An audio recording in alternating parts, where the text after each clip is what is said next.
Hello, Bronco fans and football fans alike. Welcome to Broncos Breakdown, Friday, May 14th, 2021. I am your host, Bronco Bill. Well, I have a lot of topics to bring you guys today. I mean, a lot. I've got, I can go down some lists here. Let me just give you a skim over what I have. Some bullet points, Aaron Rodgers, Tim Tebow, new numbers for the Denver Broncos, a passing of a coach from a decade in that organization. I'll get to that. Broncos schedule and what it pertains to prime time, and then of course I got to wrap it up with that Colorado Avalanche. I'll get to that. In fact, you know what? Let me start out with the Colorado Avalanche. I normally end with it, but after what they did in the last 3 games, I definitely have to start out with that. So let me do that. Let me get right to that. Colorado Avalanche, congratulations to the President's Trophy winning team, the Colorado Avalanche. And let me tell you what that means. The President's Trophy, in case you don't know, is awarded to the team, the NHL team that has the most wins and the most points. Let me take that back. I'm not sure if it's the most wins, but I know it's the most points. So they are the winningest team points-wise in the entire NHL. What that means is not only did they win the Western Division over the Vegas Golden Knights, but they also won home ice advantage throughout. Even if they make it to the Stanley Cup, which I hope they do, if they make it to the Stanley Cup, they have home ice advantage. It's not like the NFL where it's a neutral site, or it's not like baseball where it's alternating. No, it goes by whoever wins the President's Trophy has home ice advantage throughout as long as they're in the playoffs. So congratulations once again to the Colorado Avalanche. But let me take you back on how they did it. They were 4 points behind the Vegas Knights going into Monday night's game. Now, they had a game in hand, which meant that they were playing 3 more games during this past week, and the Knights were only playing 2. So they had that game in hand. But first and foremost, they had to beat the Vegas Golden Knights in Vegas on Monday. And they did just that by a score of 3-2. So therefore, they were only 2 points behind with 2 games left. Now, Vegas also had a game remaining, and they won their game on Wednesday. And the Avalanche beat the Kings on Wednesday 6-0. So again, they're 2 points behind Vegas. But the game on Thursday was for all the marbles. If they end in a tie, the Colorado Avalanche take the tiebreaker by virtue of, I believe it was head-to-head. They had won more games than the Knights. I believe that's what the tiebreaker was. In any case, they had to win last night, which was Thursday. And they beat the Kings. After trailing 1-0 after one period, the first period, they came out blazing in the second period, which is obviously their best period all season. And they scored 5 unanswered goals to win the game 5-1, win the division, beat the Vegas Knights in a tiebreaker, and take the President's Trophy. So, the first playoff game is Monday night against the St. Louis Blues at Ball Arena in Denver, Colorado. Once again, congratulations to the Colorado Avalanche. Guys are amazing. Keep going, man. Wish you all the best in the playoffs, and I'll be watching. All right, let's get to some other news. Let me start out with after the Avalanche news, of course. Let me start out with Deshaun Hamilton. Now, before I get along the same lines as Deshaun Hamilton, remember last video I mentioned that Juwan James had torn his Achilles tendon. Well, the Broncos, just before I came on the air right now, the Broncos have officially released Juwan James. And this is after he missed all of 2020 season, holding out because of the virus. And then he tears his Achilles tendon in a workout away from the Broncos facility. Well, I got news on Deshaun Watson. Now, the Broncos released Deshaun Watson a day or two ago. Well, it's learned now that one of the reasons why they released him is because they couldn't find a trade partner. Well, now it's been revealed that, again, just like Juwan James, Deshaun Hamilton was doing workouts away from the Broncos facility, and he tore his ACL. So not only is he not on the Broncos, and he doesn't get paid, or he doesn't have any ties to the Broncos anymore, because first off, he wasn't doing workouts at the Bronco facility. Had he been doing workouts at the Broncos facility, they would have been obligated to do the medical treatment on him. They would have been obligated to foot the bill, but he wasn't. So that's two Bronco players that decided they were going to do stuff on their own. And now both of them are released. Both of them are injured for the entire season. And both of them don't have a team to go to in 2022 as of yet. Holy smokes, man. You think these guys would learn? You think these guys would learn what to do?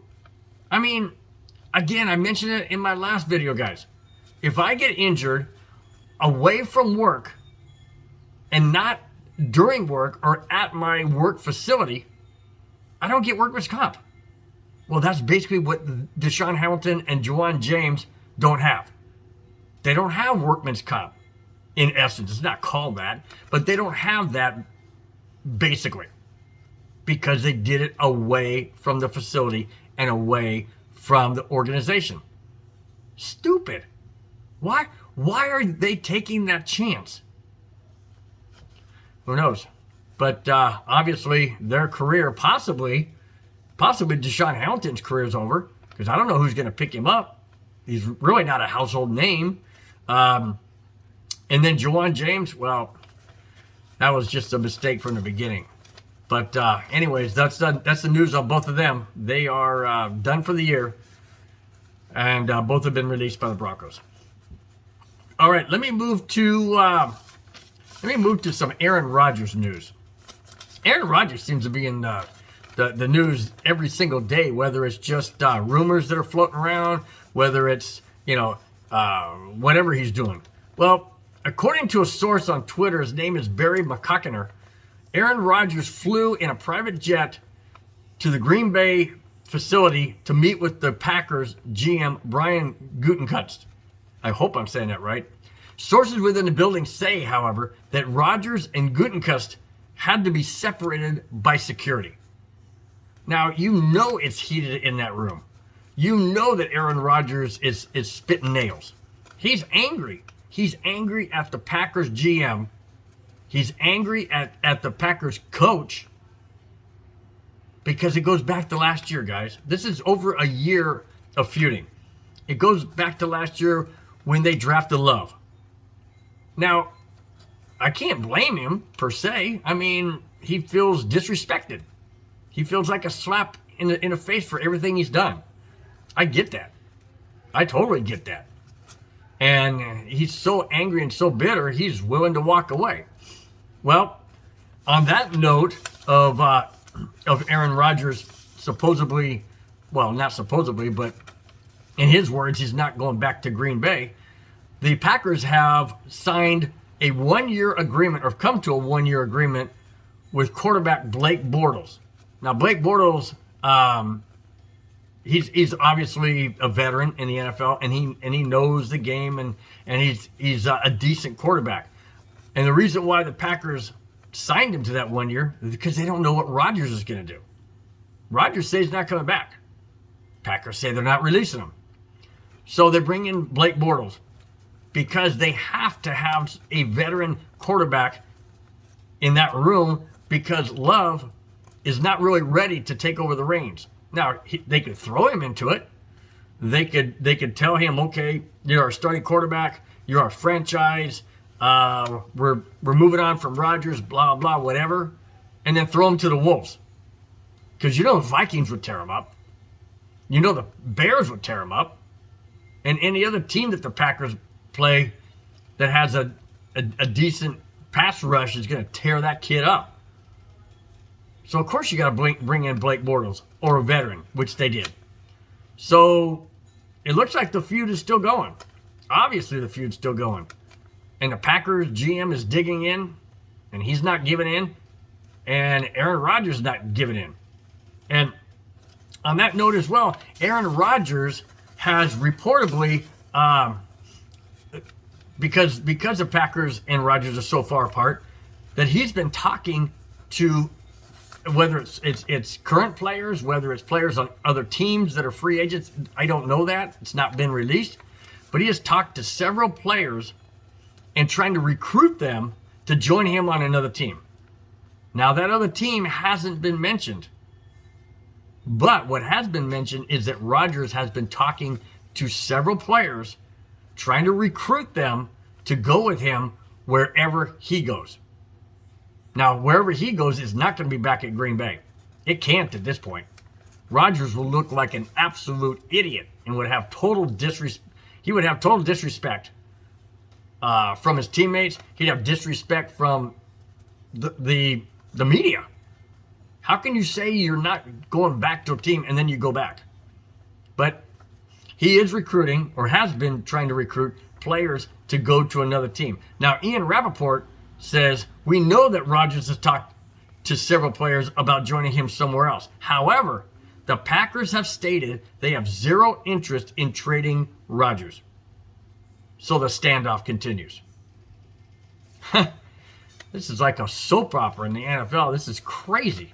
It's crazy. But, you know, hang on, guys. I'll probably have something more to report next week and in the video about Aaron Rodgers. Okay, now the Denver Broncos have signed Ryan Pope. Now, Ryan Pope is a former Green Bay Packer. Was Rodgers talking to him about going to Denver? I don't know. But in any case, the Broncos have signed 24-year-old Ryan Pope. Now, Ryan Pope is an offensive tackle, of which Denver is desperately in need of an offensive tackle and offensive guard. Offensive lineman, period. Pope stands 6'7" and weighs 315 pounds and will anchor whatever side of the line he is put on. That guy is solid. And at 24 years of age, he has a lot of upside left, guys. So if we can keep him around for several years, 2, 3, 4, 5, 6 years, whatever, that's going to anchor that offensive line tremendously. And he last year he was on the Packers practice squad, but was released at the end of the 2020 season. So the Broncos signed him as a free agent. So they didn't have to give up anything, but they sure got a big, strong offensive lineman, of which we desperately need. The Broncos schedule was released yesterday, or I should say on Wednesday. Broncos schedule was released on Wednesday, and I'm not going to go through the entire schedule, but I do want to point out a couple of key games. First and foremost, the Broncos only have one primetime game, and that's on Thursday, Week 7 at Cleveland. We couldn't even get a home game primetime. Week 7 in Cleveland? What's that going to be, snow? 10 inches of snow? Blizzard conditions? I don't know. All I'm saying, though, is the Broncos are just getting totally disrespected by the NFL. One primetime, because that's the minimum, everybody has to get one. So one primetime on a Thursday, not even Monday night or Sunday night, on a Thursday at Cleveland. Really? Whew, wow. Well, the only thing that changes that, guys, is a winning season. And, playoff games, and, hopefully deep in the playoffs and a Super Bowl appearance or whatever. But going 5-9 or 5-11, 5-11, 7-9, 6-10, that ain't going to get it. That's why we only have one primetime game on the road at Cleveland in cold weather. Yeah, perfect. Thanks, NFL. Guys are great. Now, there is another side note to the schedule, and that is week number 2. Now, week number 2 features the Jacksonville Jaguars. The Broncos will be at Jacksonville for that game. Now, why do I say that that's going to be in a very intriguing game? Well, I'll tell you why. And here is the reason. It's because of a very, very familiar name to the Broncos by the name of Tim Tebow. That's right, guys. Tim Tebow may be back in the NFL.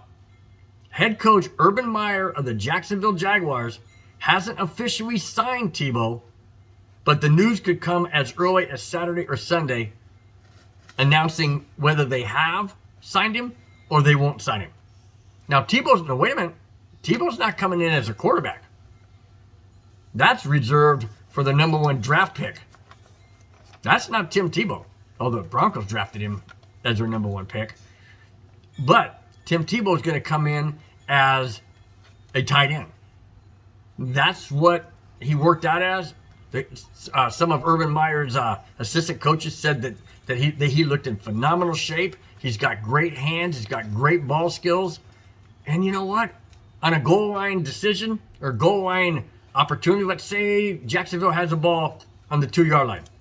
And it's 1st and goal or 2nd and goal. And Tebow's in the backfield. And you have Lawrence as a quarterback. You don't think that Tebow might get the ball? They could even fake it to him. And the whole defense of the other team, meaning the Broncos in week 2, will probably be swarming all over Tebow. But if he doesn't have the ball, it's going to be an easy touchdown for Jacksonville. So, excuse me, guys. So it's a very, very interesting matchup in week 2 at Jacksonville for the Denver Broncos, because they could be seeing their old friend, Tim Tebow. Now, granted, there's not any player that I can think of, except maybe, I don't know, Von Miller. I don't know if Miller was on that team when they drafted Tebow, but he very well could have been. But there's not too many other people within the organization that were there when Tim Tebow was on the team. But it didn't matter. He was on our team. And it will be very, very interesting if Tim Tebow is on Jacksonville in week 2 against the Denver Broncos. Now, the Broncos do open up the season on the road against the New York Giants. And they close out the season at home against the Kansas City Chiefs. So that's just a couple of highlights as to the Broncos schedule. Also, footnote, the Broncos do have their bye week. It'll be the week of the 11th game. So week 11, the Broncos will be on their bye. And there's 18 games this season, guys. Or an 18-game schedule. 17 games, 18-game schedule. 1 bye for the season. And the Broncos have it in week 11. Now, the new numbers, according to the NFL, if you're aware, that the NFL said that any player can wear any number they want. So the single-digit numbers are not relegated to, quarterbacks or a punter or a person like that. It could be a safety, it could be a running back, it could be whatever. So here are some of the numbers of some of the players. The Denver Broncos, I should say KJ Hamler of the Broncos is going to wear number 1. Patrick Surtain, number 2. Teddy Bridgewater, number 5. Darby, 21. 4, 23. Boone, 26. Williams, 33. And Meneres, 77. So it's going to be interesting when you see Patrick Surtain on defense wearing number 2. Because that's usually what you see in college, but not in the pros. Well, 2021 is a new year, and this one's allowed. So get ready for that, guys. All right, I got this particular person. His name is F.P. Santangelo. Now, you might remember him. He played for numerous baseball teams, Dodgers, Giants, and the likes. Well, F.P. Santangelo is a color commentator, or maybe I should say was a color commentator for the Washington Nationals. He has been removed from the booth after allegations of sexual misconduct. He's accused of sexual advances and sexually assaulting a woman several years ago, however, but that doesn't matter. The allegations have surfaced, and even though she said over and over to please stop, he continued. Now, MASN, which is the broadcast station for the Nationals, has turned the matter over to the Major League Baseball office. Now, I don't know what is going to come of this. She said she's not going to press charges. She's not really looking for any monetary gain. She just wanted to get her story out there because she just couldn't live with holding it in anymore. She had to let it out. Why a 2-year wait? I don't know. I've never been sexually harassed. I'm not a female. I don't know what that's like. So maybe there's a lot of guilt. Maybe there's fear. Maybe there's a lot of things. Maybe, I don't know. I don't know the reasoning for waiting several years. But the story has come out. He's been removed from the booth, and the league is now handling the matter. Now, on a sad note, and I hate to end this video on a sad note, but I do have to bring it because it's part of sports.